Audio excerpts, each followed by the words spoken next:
ये आकाशवाणी है। कोविड-19 विशेष कार्यक्रम के अंतर्गत प्रस्तुत है कोरोना वायरस संक्रमण की वर्तमान स्थिति पर चर्चा। इसे प्रस्तुत कर रहे हैं आकाशवाणी संवाददाता नवीन सक्सेना। इस कार्यक्रम में आमंत्रित स्वास्थ्य विशेषज्ञ हैं डॉक्टर रमन आर गंगाखेडकर। नमस्कार। कोरोना जागरूकता श्रृंखला कार्यक्रम में आप सबका बहुत बहुत स्वागत है। इस कार्यक्रम में हम चर्चा करते हैं कोरोना वायरस संक्रमण की वर्तमान स्थिति पर, जिसमें आप अपने प्रश्नों के साथ इस कार्यक्रम में शामिल हो सकते हैं। और आपके सभी सवालों का जवाब देने के लिए हमारे साथ होते हैं स्वास्थ्य विशेषज्ञ, और आज हमारे साथ मौजूद हैं doctor Raman R Gangakhedkar. Doctor Raman, कार्यक्रम में आपका स्वागत है। धन्यवाद।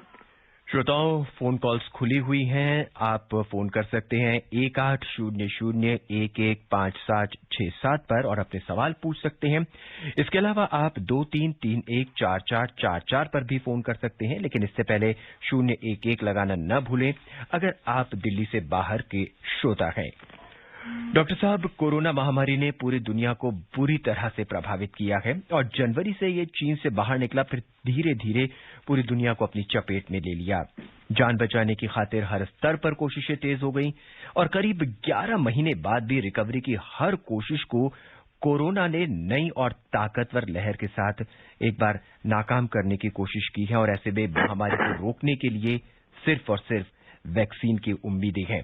और इस बीच 18 दिसंबर को ब्रिटेन में कोरोना वायरस का एक नया स्ट्रेन मिलने से वैज्ञानिकों की चिंता बढ़ गई है। हालांकि WHO ने और यूरोपीय संघ ने कहा है कि वैक्सीन के नए स्ट्रेन पर ज्यादा असरदार नहीं है, यह वैक्सीन कामयाब होगा। ऐसे में हम विशेषज्ञ यानी खासकर आप सबसे जानना चाहेंगे कि क्या कुछ रहेगा ये वैक्सीन। और डॉक्टर साहब, पहला प्रश्न यहीं से उठता है कि क्या होता है म्यूटेशन? क्या वायरस में म्यूटेशन नॉर्मल है? देखिए, ये जो वायरसेस हैं, ये आम आदमी को सर्दी जुकाम देने वाले वायरसेस, इसमें सबसे बड़ी बात क्या होती है, ये आरएनए वायरसेस करके बोलते हैं जी। ये आरएनए वायरसेस ये म्यूटेट होते ही रहते हैं। अब रहा सवाल आपका कि ये म्यूटेशन जो है, ये म्यूटेशन बहुत सिग्निफिकेंट है क्या? मेरे हिसाब से नहीं है, क्योंकि ये जो विषाणु है, ये विषाणु पूरा बदलने के लिए वो महीने में 2 बार उसको बदलता है जी। अक्सर अगर देखा जाए तो उसको अगर हम इन्फ्लुएंजा या HIV के साथ कंपेयर करें तो ये कई गुना इससे कम है। ये हो गई पहली बात जी। अब ये म्यूटेशन क्या होता है? म्यूटेशन यानी हम आम आदमी के वैसे समझने के लिए करके मैं एक उदाहरण देता हूँ। जैसे कोई चोर का रिपोर्ट हो गया, कहीं चोरी हो गई, उसमें उसने देखा कि CCTV कैमरा में वो चोर को दाढ़ी थी। अब वो दाढ़ी वाला चोर है करके पुलिस को इन्फॉर्मेशन गई, तो चोर क्या करता है, वो पुलिस ने नहीं पकड़ना चाहिए इसलिए दाढ़ी निकालता है, उसके बाल सफेद कर लेगा वो जी। तो उसको ऐसे लगता है कि पुलिस को पता नहीं चलेगा ना। ये हो गया, ये जो बदलाव हुआ है ये म्यूटेशन के वैसा है जी। ना। लेकिन सही मानों में इसका कोई डर है क्या हमको? सही मानों में डर नहीं है, क्योंकि आमतौर पे जब भी कभी चोर कुछ भी बदले, लेकिन उसकी पूरी सेहत तो बदल नहीं सकता वो ना। वो जैसे दिखता है उसको पूरा बदल नहीं सकेगा अनलेस उसने प्लास्टिक सर्जरी की। वो प्लास्टिक सर्जरी वाला जो चोर रहेगा उसको पहचानना बहुत मुश्किल है, क्योंकि वो उसके पूरे के पूरे शरीर के जो भी हिस्से पहले रिकॉर्ड हुए होंगे उससे अलग हिस्से लेके वो अगर आए तो पुलिस को पकड़ना मुश्किल हो जाएगा। तो ये जो विषाणु है, विषाणु के जीन्स होते हैं, वो जीन में वो थोड़ा बदलाव लाके उसके शरीर में कुछ बदलाव दिखाई देता है। अब ये स्पाइक प्रोटीन जो होता है, जिसके बारे में आप बार बार सुन रहे हैं, ये स्पाइक प्रोटीन जो रहता है, ये एक किस्म की चाबी है जो अपने पेशियां जो गले में होगी या नाक में होगी या अपने फेफड़े में होगी, जिसके अंदर वायरस जाना चाहता है, उसको समझ लीजिए हम वो वायरस जो पेशियों में जाता है वो पेशी को घर जैसे समझते हैं। तो उसको घर के अंदर अगर जाना है तो दरवाजा खोलना पड़ेगा। वो खोलने के लिए जो लॉक खोलता है वो उसकी चाबी यानी स्पाइक प्रोटीन होती है। वो एक किस्म की उसकी मास्टर की है, जिसको वो लगाएगा तो दरवाजा ऑटोमेटिक खुल जाएगा। अब ये स्पाइक प्रोटीन में थोड़ा सा बदलाव आया है, लेकिन वो बदलाव इतना ज्यादा नहीं है कि उसको हम पहचान नहीं पाएंगे, हमारा शरीर पहचान नहीं पाएगा, लेकिन वो दरवाजा बहुत आसानी से खोल पा रहा है उससे, ऐसे सबको लग रहा है। इसलिए ये जो वायरस है, जो ब्रिटिश गवर्नमेंट बोल रही है कि ये वायरस तेजी से फैलता है, लेकिन इससे मौत होने का डर बढ़ता नहीं है। लेकिन इसके खिलाफ वैक्सीन काम करेगी क्या? वैक्सीन पक्का काम करेगी, क्योंकि अभी तक जो भी समझ आ रही है उसमें एक ही पता चलता है कि ये जो चाबी है इसमें थोड़ा सा बदलाव हुआ है। वो इतना बड़ा भी बदलाव नहीं है कि हमारे वैक्सीन जो अंदर दे रहे हैं उसमें पूरा का पूरा स्पाइक प्रोटीन का सीक्वेंस होता है। तो जो भी हमारे एंटीबॉडीज यानी जो हम शस्त्र तैयार करते हैं हमारी प्रतिकार शक्ति उससे लड़ने के लिए ये विषाणु को, उसको कोई दिक्कत नहीं आएगी, क्योंकि वो सिर्फ वही 501 नंबर के साइट के ऊपर जो बदलाव आया है उसी के ऊपर वो काम नहीं करती है। वो तो सारे सीक्वेंस को देखती है, अलग अलग जगह पे उसके खिलाफ वो एंटीबॉडीज तैयार करती है। तो हमको ऐसे नहीं लगता कि वैक्सीन में कुछ बदलाव आने का कोई डर रहेगा। तो इसका मायना एक ही हुआ, ये जहां भी कहीं इन्फेक्शन होगा, अगर ये सच है कि ये विषाणु बहुत तेजी से फैलता है तो केसेस बढ़ जा सकते हैं, लेकिन उनसे मौत या हॉस्पिटलाइजेशन या उनको सीवियर किस्म की कोविड की बीमारी होना, ये होना अभी तक दिखा नहीं है। और ये जो भी बदलाव आया है वो इतना बड़ा भी नहीं है कि ये वैक्सीन हमारे जो अभी तक बने हैं उसके खिलाफ लड़ नहीं पाएंगे।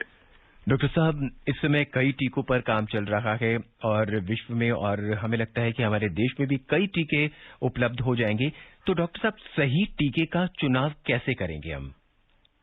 देखिए, सही टीके में आपने देखा होगा अभी तक जो रिजल्ट्स आ रहे हैं वो सारे टीके अगर मैंने 100 लोगों को दिए तो 90 से ज्यादा लोगों को ये सीवियर बीमारी जो कोविड की होती है जिससे मौत होने का डर होता है वो नहीं होता है, ऐसे दिखाया गया है। यानी 90 से ऊपर है, यानी कोई 92% है, कोई 94% है, कोई 90% है, कोई 91% है। तो इसमें अब जो भी कोई नई भी वैक्सीन आएगी तो उसमें ज्यादा बदलाव होगा क्या ये प्रोटेक्शन में? शायद नहीं होगा, क्योंकि ये वैक्सीन्स भी स्पाइक प्रोटीन का इस्तेमाल कर रहे हैं। हमारे यहाँ भी जो टेस्ट हो रहे हैं वो भी स्पाइक प्रोटीन का इस्तेमाल कर रहे हैं। यानी वो हमारे यहाँ के भी वैक्सीन अगर हमने 100 लोगों को दी तो 90 से ज्यादा लोगों को उससे प्रोटेक्शन आना चाहिए, ऐसे हमने उम्मीद करना है। अब रहा सवाल, ये जो वैक्सीन हम हमारे यहाँ की दे रहे हैं उसको मैं कौन सी वैक्सीन लूं करके मैंने अगर सोचना है तो हमको एक ही देखना पड़ेगा। जो भी वैक्सीन हमको अच्छे कंडीशन में मिल जाएगी, यानी जिसको टेम्परेचर स्टोर करने के लिए वो जो अभी आपने सुना होगा बर्फ से भी ठंडा जी -70 डिग्री पे फाइजर की वैक्सीन रखना पड़ता है। मॉडर्ना की वैक्सीन जो है -20 पे रखना पड़ता है। बर्फ बनता है -4 पे बनता है। अब ऐसी कंडीशन हम ट्रांसपोर्ट में देना, वो प्राइमरी हेल्थ सेंटर तक उनको रखने के लिए देना, ये तो मुनासिब होना हमारे लिए कठिन है। ये कंपनियों ने अभी भी दावा किया है कि उन्होंने ऐसी कुछ टेक्नोलॉजी लाई है कि जिसकी वजह से वो प्राइमरी हेल्थ सेंटर में भी रख पाएंगे, लेकिन उसकी कीमत हमको अदा करना पड़ेगी। तो उससे बेहतर है हमारे यहाँ जो वैक्सीन बन रहे हैं वो जो हमारा पूरा वैक्सीनेशन का जो प्रोग्राम है, बच्चों को जो वैक्सीन देते हैं उसको हम रेफ्रिजरेटर में रखते हैं और एक छोटा डीप फ्रीजर होता है। अब उसमें जब रखते हैं तो टेम्परेचर 2 से 8 डिग्री तक जैसे फ्रिज में होता है वैसे टेम्परेचर भी ये वैक्सीन हमारे काम करते हैं। अब ये सारे वैक्सीन जो हमारे देश में चल रहे हैं, हम एस्ट्राजेनेका की बात करें, भारत बायोटेक की वैक्सीन की बात करें या स्पुतनिक की वैक्सीन की बात करें, ये सारे वैक्सीन में वो उस जगह पे रखे जा सकते हैं, हमको उसमें कोई दिक्कत नहीं, तो हमको उसका डर चलेगा। अब दूसरी रेट लिमिटिंग स्टेप क्या है कि ये वैक्सीन हमको जितनी मात्रा में चाहिए वो कंपनी दे पाना है। अब ये बात जो होती है वो कंपनी के प्रोडक्शन पे होगी, तो हमको अलग अलग किस्म की वैक्सीन मिलने का चांस भी उतना ही ज्यादा होगा। तो हमने सिलेक्ट कैसे करना है? सिलेक्ट करते वक्त हमको यही देखना है कि क्या ये वैक्सीन, इसके साइड इफेक्ट हमको मालूम है क्या, और ये साइड इफेक्ट ज्यादा है क्या। अब हमको दूसरी चीज सोचना पड़ेगा। ये सारे वैक्सीन ट्रायल्स जो हो रहे हैं उसमें हम ये लोगों का फॉलोअप कम से कम 3 से 4 महीना हुए तक उनको अप्रूवल नहीं दे रहे हैं। ये इसका मुख्य कारण क्या होता है? जो भी सीरियस साइड इफेक्ट होते हैं वो पहले 2 महीने में ही नजर आते हैं। तो आपने कभी देखा होगा, अभी तक सीरियस साइड इफेक्ट्स ये लाख में एक आध आदमी को हुआ, इस किस्म के साइड इफेक्ट हमको दिख रहे हैं। अब लाख लोगों में एक आध आदमी को अगर हुआ तो उससे हमको डरने की जरूरत नहीं है, क्योंकि ऐसे तो लाख में एक, ये इतना कम चांस होता है, हम उससे डरना ये गलत रहेगा। उदाहरण एक देता हूं कि जैसे हम रोड पे चलने को निकलते हैं, जब रोड पे चलते हैं तो हमको क्या रहता है, सबसे बड़ा डर क्या होता है? पीछे से कोई गाड़ी आएगी तो उसको हमको उड़ा डालेगी। अब ये डर तो, ये रिस्क तो बहुत ज्यादा है, ये ऑलमोस्ट 100 में 2 लोगों को होने का डर रहता है। लेकिन क्या हम, ये इतनी रिस्क है तो हम रोड पे चलना बंद कर देते हैं क्या? बंद नहीं करते हैं। क्यों? क्योंकि हम सोचते हैं हमको वो एक्सीडेंट से अगर बचना है तो हम, सरकारी जो रूल्स है कि लेफ्ट साइड से चलना है तो गाड़ियां भी लेफ्ट साइड से जाए, ये सारी चीजें, स्पीड लिमिट होती है, वो स्पीड लिमिट उन्होंने फॉलो करना है, गाड़ी को ओवरटेक करने नहीं देना है। इस किस्म के रूल फॉलो करने से रास्ते पे चलना भी, उसकी जो रिस्क है वो भी कम होती है। तो हमको रिस्क और बेनिफिट उसको मापना पड़ेगा और वो करने के बाद में ठहराना पड़ेगा कि मुझे कौन सी वैक्सीन चाहिए। अब रहा दूसरा सवाल कि ये जो वैक्सीन हैं, ये वैक्सीन में सबसे सेफ वैक्सीन कौन से होंगे? जी, सबसे सेफ वैक्सीन में हमारे यहाँ जो भी वैक्सीन आ रहे हैं, वो जो सीरम इंस्टीट्यूट की है या स्पुतनिक की है, वो एडेनो वायरस के आधार पर बनाई गई है। एडेनो वायरस का वेक्टर लेके जो बनाए जाते हैं, वो अभी तक दुनिया में लाखों लोगों के ऊपर इन वैक्सीन का प्रयोग हुआ है। भले उनको अप्रूवल अभी तक किसी को मिला नहीं होगा, क्योंकि वो जो बीमारियां जिनके खिलाफ ये ट्रायल्स हुए थे वो भी उतने ही कठिन बीमारियां हैं वैक्सीन चलने के लिए, जैसा HIV था और इबोला है। ये दोनों में लाखों लोगों को मिला है, किसी को तकलीफ नहीं हुई। अब रहा सवाल ये दूसरे जो वैक्सीन है भारत बायोटेक की, भारत बायोटेक के वैक्सीन में तो ज्यादा डरना है ही नहीं है, क्योंकि ये ट्रेडिशनल प्लेटफॉर्म में से आ रही है। जो हमारे यहाँ पुराने किस्म के जो वैक्सीन मिलते हैं बच्चों को, उन किस्म की है। इसमें वायरस को मार दिया है और वो वायरस जो होता है इनएक्टिवेटेड वायरस, उसको दे रहे हैं। इसके साइड इफेक्ट्स क्या होते हैं इसका हमको अंदाज है, इससे कोई डरने की जरूरत बिल्कुल नहीं है। तो लोगों ने ये सोचना चाहिए कि अपने देश में सही किस्म के वैक्सीन आ रहे हैं, और सबसे बड़ी बात हमको याद रखना है कि सरकार पे पूरा भरोसा रखना है, क्योंकि कोई भी सरकार अपने यहाँ के लोगों को कुछ तकलीफ होगी इस किस्म का कदम कभी उठाएगी नहीं। और उनके पूरे प्रोसेस पे भरोसा रखो। वो वैक्सीन जो भी वो बोले कि ये वैक्सीन हमने सिलेक्ट की है, ये देने के लिए देंगे, तो हमने लेने से हिचकिचाहट नहीं बताना है। तो हमें सरकार पर पूरा भरोसा रखना है, और जो भी सरकार कहे, जिस वैक्सीन को भी सिलेक्ट करे, उसे लेने में हमें हिचकिचाना नहीं है, ऐसा डॉक्टर साहब ने कहा। इस बीच पहले कॉलर हमसे जुड़ चुके हैं गुजरात से हरि भाई। हरि भाई, कार्यक्रम में आपका स्वागत है। क्या सवाल है आपका? सर नमस्कार। नमस्ते जी। सर मैं गुजरात से हरि यादव बोल रहा हूँ। जी कहिए। सर ये अभी जो वायरस में बदलाव आया है उसमें लक्षण वही है कि लक्षण और कुछ हुआ है? डॉक्टर साहब देखिए, और मेरा दूसरा सवाल है कि क्या 26 जनवरी के पहले हमारी भारत की वैक्सीन लॉन्च हो जाएगी? डॉक्टर साहब ये जानना चाहते हैं इसके लक्षण क्या वही हैं जो पुराने वाले वायरस के लक्षण हैं? हाँ, ये लक्षण भी वही होते हैं। दूसरी बात, ये वायरस को रोकने का ढंग वही कोविड एप्रोप्रिएट बिहेवियर है। जैसे हम बार बार बोलते हैं, मास्क पहने, और दूसरी बात बोलते हैं कि सेफ डिस्टेंस रखें और हाथ बार बार धोना है। इससे ये भी वायरस रुकता है, हमारा पुराना वायरस भी रुकता है, तो इसमें डर रहने का कोई कारण नहीं है। लक्षण वही रहने से हमको वो पहचानने में भी आसानी है। अगर किसी के मन में ये अगर ख्याल आया होगा क्या इसको ढूंढने के लिए कोई अलग टेस्ट लगेगी, अलग टेस्ट करने की भी जरूरत नहीं है। जो पुराने टेस्ट है उससे भी वही पता चलेगा। और आपने दूसरा कुछ सवाल पूछा था, वो पूरा सुनाई नहीं दिया। दूसरा सवाल इनका था कि वैक्सीन हमारे देश में कब तक अवेलेबल हो जाएगा और वो कहाँ तक सही है? देखिए, सरकार ने तो बोल दिया है कि जनवरी महीने में वैक्सीन आने का चांस बहुत ज्यादा रहेगा। उन्होंने पहले तय किया है कि 30 करोड़ लोगों को पहले देना है। उसमें सबसे बड़ा ख्याल क्या है कि ये बीमारी में सबसे बड़ा डर अगर कुछ होगा तो आदमी का मौत होने का डर होता है। अगर मौत होने का डर है तो हमको एक पता क्या चल रहा है कि जिनकी उम्र ज्यादा है, जिनको कोई डायबिटीज, ब्लड प्रेशर, इस किस्म की बड़ी बीमारियां होगी, उन लोगों को अगर हमने वैक्सीन पहले दी तो दूसरे वो लोगों की वजह से उनकी ये बीमारी की वजह से मौत होने का डर कम हो जाएगा और उसका बड़ा इम्पैक्ट हम पे जो गिरने वाला था वो गिर नहीं पाएगा। अब रहा सवाल, ये समझो ये लोगों को मैंने दी तो देने के बाद में हमको दूसरा एक ग्रुप जो होता है इसको भी हमको संभालना है। वो ग्रुप जो होता है उसमें जो लोग उनको इन्फेक्शन होने का सबसे ज्यादा डर होता है, जैसे डॉक्टर्स और नर्सेस और ये जो पूरा स्टाफ हॉस्पिटल में होता है, तो वो जो जितनी बार वो लोग काम करते हैं तो उनके सामने आए वाला मरीज उसको कोविड रहेगा, कोविड नहीं रहेगा, ये तो बार बार उसको एक्सपोज होंगे।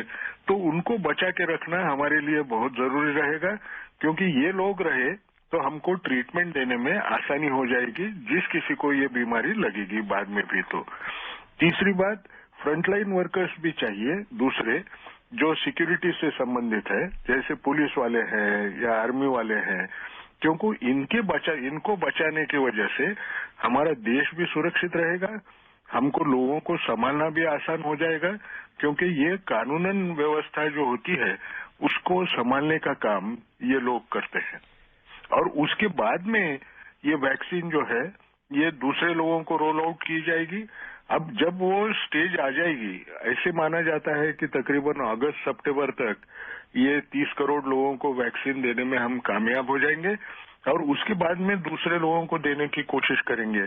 और जब वो देने की कोशिश होगी तब हम ये तय करेंगे कि किस प्रायोरिटी में, यानी किसको पहले वैक्सीन दी जाए, इसके बारे में वो चर्चा होगी और कौन से ग्रुप्स पहले लेना है इसके बारे में भी तय किया जाएगा। ये सब बोलते वक्त हमको एक चीज याद रखना है, बीच में थोड़ा सा बदलाव आ सकेगा ऐसे उम्मीद है, क्योंकि जितने वैक्सीन हैं वो नए नए मैन्युफैक्चरर्स अपने अपने वैक्सीन लेके आएंगे। वो अगर लेके आए तो मेरे हिसाब से सरकार उसको रुकावट में डालेगी नहीं, वो मार्केट में वो वैक्सीन आने से उनको रोकेगी नहीं। तो ये वैक्सीन जैसे आएंगे उसके ऊपर हमको चर्चा करके कौन सी वैक्सीन अच्छी है इसके बारे में सोचना पड़ेगा। कोरोना जागरूकता श्रृंखला के अंतर्गत आप सुन रहे हैं कोरोना वायरस से संक्रमण की वर्तमान स्थिति पर चर्चा और आपके सवालों का जवाब दे रहे हैं स्वास्थ्य विशेषज्ञ डॉक्टर रमन आर गंगाखेड़कर। इस बीच बिहार से मकसूद हुसैन अपने सवाल के साथ हमारे साथ जुड़ चुके हैं। मकसूद जी, कार्यक्रम में स्वागत है आपका। नमस्कार सर। नमस्कार, क्या सवाल है आपका? मैं बिहार का नहीं, जिला मुरादाबाद उत्तर प्रदेश का हूँ सर। जी कहिए। मैं ये जानना चाहता हूँ जो वैक्सीन है ये ठंडी है या गर्म है, जो हमारी माताएं गर्भवती हैं या दुधारू हैं उनके लिए नुकसानदायक तो नहीं रहेगी? जी डॉक्टर साहब, ये जानना चाहते हैं कि ये वैक्सीन जो है गर्म है या ठंडी है, क्या ये गर्भवती जो महिलाएं हैं उनके लिए कैसी रहेगी ये? नहीं, देखिए ये गर्म और ठंड ये कंसेप्ट हमारे एलोपैथी में है नहीं है, तो हम इसके बारे में चर्चा करना या मेरी सलाह लेना ये शायद बराबर नहीं रहेगा।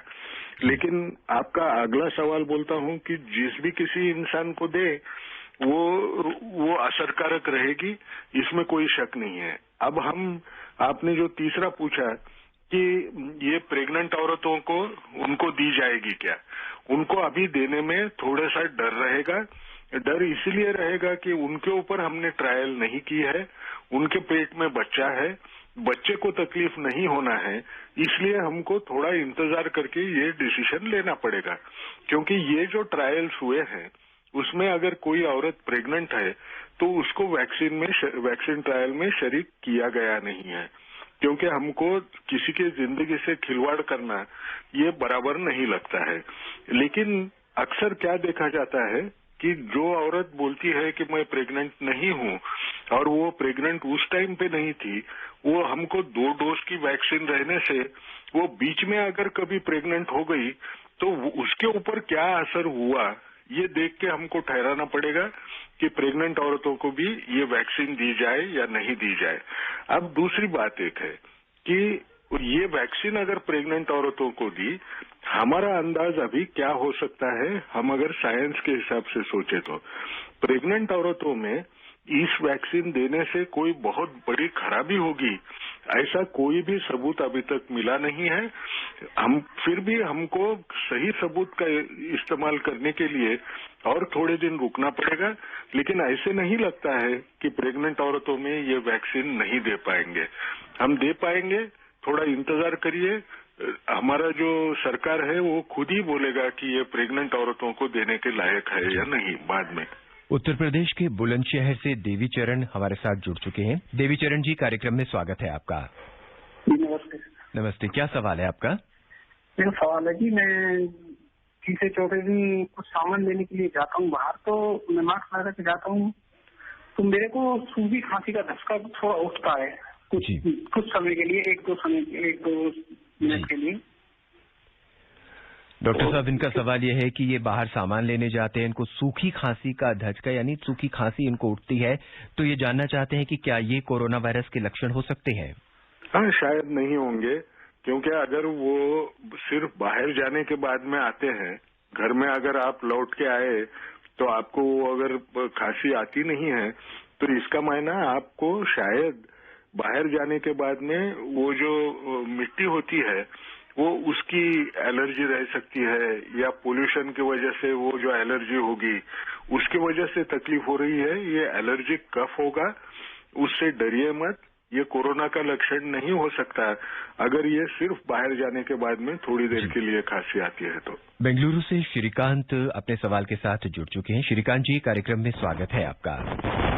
नमस्कार जी। नमस्कार, क्या सवाल है आपका? ये पूछ रहे हैं कि जिस तरह से कहते हैं कि ये वैक्सीन 90%, कोई 95, कोई 94, तो ये जो 4-5% सक्सेस नहीं है वो किन कारणों से है और किस तरह के लोगों पे ये सक्सेस नहीं होती? धन्यवाद जी। डॉक्टर साहब, ये जानना चाहते हैं कि कह रहे हैं कि देश में जो रिकवरी रेट है वो 96% से ऊपर पहुंच चुकी है, तो ये 3 या 4% जो हैं जो ठीक नहीं हो पा रहे हैं, ये कौन से लोग हैं और ये क्यों ठीक नहीं हो पा रहे हैं? हाँ, शायद मुझे ऐसे लग रहा है उन्होंने वो जो 90, 92, 96% जो बोला है वो वैक्सीन के हिसाब से बोला होगा। तो मैं दोनों चीजों का जवाब देता हूँ। हमको एक तो पहले याद क्या रखना पड़ेगा, जब हम बोलते हैं 92% से 96%, 90 से 96% लोग जो होंगे जिनको वैक्सीन दिया होगा उनके ऊपर ये वैक्सीन असर करेगी। अब जो बचे वाले लोग हैं उनमें क्यों नहीं होता है और ये क्या अलग है क्या? कुछ ये कुछ अलग नहीं है। कोई भी वैक्सीन ये 100% लोगों को प्रोटेक्ट नहीं कर सकती, क्योंकि हर एक का शरीर थोड़ा सा अलग होता है। जो जैसे लोगों की उम्र बढ़ती है तो कोई भी वैक्सीन अगर हम दें तो तकरीबन 4 से 5% लोग, 100 में से 4-5 लोग ऐसे होते हैं कि उनको वैक्सीन का जो असर हमको दिखाई देना है वो दिखाई नहीं देता है, वो वैक्सीन काम नहीं करती है। उसके कई अलग अलग कारण रहते हैं जिसको हम नॉन रिस्पॉन्डर्स करके बोलते हैं, वैक्सीन को नॉन रिस्पॉन्डर्स जो होते हैं। तो ये जो 4% लोग हैं उनमें शायद ना अभी इसका पूरा एविडेंस हमारे पास है नहीं है। जो भी ट्रायल्स आए हैं उसको इंडिपेंडेंटली उनको प्रूव करना पड़ेगा। लेकिन अब अमेरिका में जो ट्रायल्स हुए हैं फाइजर के या मॉडर्ना के, उसमें 50 साल के ऊपर वाले लोगों की संख्या 50% से ज्यादा है। जब ऐसी हालत है उनमें जब 4% दिखते हैं तो क्या ये लोग कुछ उम्र का यानी 80 साल के ऊपर वाले लोगों को नहीं प्रोटेक्शन मिल रहा है, इसकी मालूमात हमको नहीं है। लेकिन 100% प्रोटेक्शन न होना इसमें कोई अचरज नहीं है। ये सारे वैक्सीन में इस किस्म का बर्ताव हमको दिखाई देता है। अब दूसरी बात, जैसे इन्होंने कहा कि 96% लोग रिकवर कर रहे हैं, 4% रिकवर नहीं हो रहे हैं। लेकिन आपको एक समझना है कि 96% जो फिगर है, ये वायरस समझ लीजिए एक बार शरीर में जाने के बाद में 10 दिन तो जिंदा रहता है जब उसको लक्षण आते हैं। जब अब ये 10 दिन के अंदर के सारे लोग जो है वो जैसे भी उसमें से बाहर निकलेंगे तो ये जो फिगर जो 96% की है वो वैसे बढ़ते जाती है। अब इसका दूसरा मायना क्या है, नए सिरे से इन्फेक्शन होने का जो प्रमाण है वो उसकी वजह से ये 4% लोग जो होते हैं वो लक्षण आने के बाद में 15 दिन के अंदर के पीरियड में हॉस्पिटल में अगर रहे या घर में अगर रहे तो हमारा वो जो 4% दिखता है वो वैसे ही बरकरार रहेगा। जैसे इन्फेक्शन और कम हो जाएगा, जैसा हर रोज इन्फेक्शन होने का नंबर जो आप देख रहे हैं वो घटते जाएगा, आपको दिखाई देगा कि वो 4% की फिगर 3% हो गई, कल 2% हो गई। ये तो अपने हाथ में है। ये अगर हमको करना ही है तो हमको एक याद रखना पड़ेगा, ये कोविड एप्रोप्रिएट बिहेवियर्स जो है इसका पालन अगर हम अच्छे ढंग से करें तो नए लोगों को बीमारी नहीं होगी और रिकवरी रेट ऑलमोस्ट 100% के नजदीक जाने की कोशिश करेगा। कार्यक्रम में हम अपना अंतिम सवाल लेते हैं। मध्य प्रदेश से पंडित राम जी हमारे साथ जुड़ चुके हैं। हेलो जी सर जी, राम राम। और डॉक्टर साहब को भी राम राम जी। संक्षेप में अपना सवाल पूछिए। जी, मनुष्य सेवा को ईश्वर सेवा मानते हुए मैं एक ऑटो चालक के रूप में सेवा करता हूं, पर मेरे ऑटो में लोग मास्क लगा के नहीं बैठते हैं, जबकि मैं बार बार समझाता रहता हूं कि मास्क 2 गज की दूरी है बहुत जरूरी, पर कोई मानते नहीं सर। जी डॉक्टर रमन, हम आपके माध्यम से ये संदेश दिलवाना चाहेंगे पूरे देश को कि मास्क लगाएं और 2 गज की दूरी रखें। देखिए, मैं एक चीज आपको बोलता हूं, कोई भी नई बीमारी आई, वो बीमारी इस किस्म से चारों तरफ फैली तो उसको रोकने के लिए शायद गोली होगी तो गोली सबको खाना पड़ेगा, या कोई वैक्सीन है तो वैक्सीन लेना पड़ेगा। अब ये दोनों चीजें हमारे पास नहीं है, तो हमको अगर हम अपना खुद का बचाव करना है, अपने घर वाले लोगों को बीमारी लगने नहीं देना है, अपने समाज में किसी को बीमारी न लगे, उसकी वजह से फायदा सबसे बड़ा होगा कि आप और हम सारे के सारे सुरक्षित रह जाएंगे। क्या ये बहुत कठिन है? बिल्कुल कठिन नहीं है। हमको एक समझना है, न मास्क पहनने में बहुत पैसा खर्च होने वाला है या बहुत तकलीफ होने वाली है, न 6 फीट की दूरी रखना, इससे कोई हमको बड़ा फर्क पड़ेगा, न हमको बार बार बीच बीच में हाथ धोते रहना, और जो हाथ अगर मैंने धोया नहीं है तो उसको नाक और मुंह को हाथ अगर मैंने लगाया नहीं तो ये बीमारी लगने का डर हमारा तो खुद का कम करेंगे ही, और जैसे ही आप खुद करेंगे आपको देखने वाले लोग शायद घर में होंगे, आपके दोस्त होंगे या समाज में के लोग होंगे, वो भी सोचेंगे कि मैंने इसको फॉलो करना है। अगर सारे लोगों ने किया तो हमको डरने का कोई कारण नहीं रहेगा, हम सब सुखी जिंदगी जी पाएंगे। धन्यवाद डॉक्टर साहब, इस कार्यक्रम में आने के लिए और तमाम सवालों का जवाब देने के लिए आपका बहुत बहुत धन्यवाद। Thank you. हमें उम्मीद है कि आप सभी डॉक्टर रमन द्वारा बताए गए उपायों का पालन करेंगे। जब तक दवाई नहीं तब तक ढिलाई नहीं। मास्क पहनिए, 2 गज की दूरी रखिएगा और हाथ धोते रखिएगा। इजाजत दीजिए, नमस्कार। कोविड-19 विशेष कार्यक्रम के अंतर्गत अभी आप सुन रहे थे कोरोना वायरस संक्रमण की वर्तमान स्थिति पर चर्चा। इसे प्रस्तुत कर रहे थे आकाशवाणी संवाददाता नवीन सक्सेना। इस कार्यक्रम में आमंत्रित स्वास्थ्य विशेषज्ञ थे डॉक्टर रमन आर गंगाखेडकर। ये कार्यक्रम आकाशवाणी के समाचार सेवा प्रभाग द्वारा प्रस्तुत किया गया। इसे आप हमारे mobile app news on AIR पर भी सुन सकते हैं।